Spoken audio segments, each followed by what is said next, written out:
राम राम। नमस्कार, खमा घणी मेरे हमले यूट्यूब साथियों ने। तो आज अपन सुनेंगे परशुराम अवतार की कथा।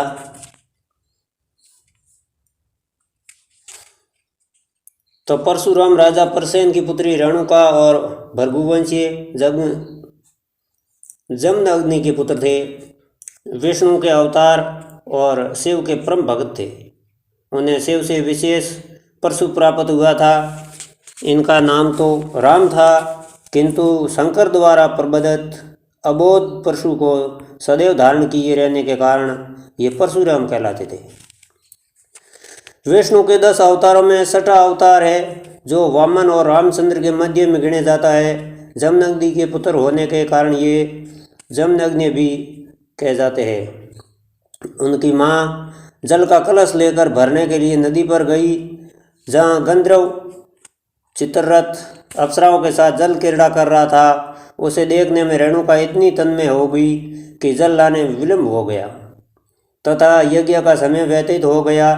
उनकी मानसिक स्थिति समझकर परशु के पिता जमदग्नि ने क्रोध में आवेश में अपने चारों पुत्रों को उसका वध करने के लिए कहा। तो परशुराम के अतिरिक्त कोई भी तैयार नहीं हुआ, अतः जमदग्नि ने उनको संज्ञाहीन कर दिया। परशुराम ने पिता की आज्ञा मानकर माता का शीश काट डाला। पिता ने प्रसन्न होकर वर मांगने को कहा, तो उन्होंने 4 वरदान मांगे। पहला वरदान माँ पुनर्जीवित हो जाए, दूसरा वरदान उन्हें मरने की समर्थी न रहे, और तीसरा वरदान भाई चेतना युक्त हो जाए और मैं परमायु हो जाऊँ। जमदग्नि ने उन्हें 4 वरदान दे दिए। दुर्वासा की भांति परशुराम भी अपने क्रोधी स्वभाव के लिए विख्यात है। परशुराम बहुत क्रोधी थे। एक बार कार्तवीर्य ने परशुराम की अनुपस्थिति में आश्रम उजाड़ डाला था, जिसमें परशुराम ने क्रोधित हो उसकी सहस्त्र भुजाओं को काट डाला। कार्तवीर्य के संबंधियों ने प्रतिशोध की भावना से जमदग्नि का वध कर दिया। इस पर गोसाई परशुराम ने 21 बार पृथ्वी को क्षत्रिय विहीन कर दिया।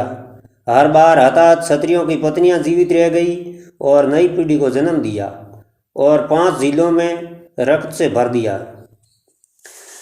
अंत में पितरों की आकाशवाणी सुनकर उन्होंने क्षत्रियों से युद्ध करना छोड़ तपस्या की ओर ध्यान लगाया। रामा अवतार में रामचंद्र द्वारा शिव का धनुष तोड़ने पर वे क्रोध होकर आए। उन्होंने परीक्षा के लिए उनका धनुष रामचंद्र को दिया।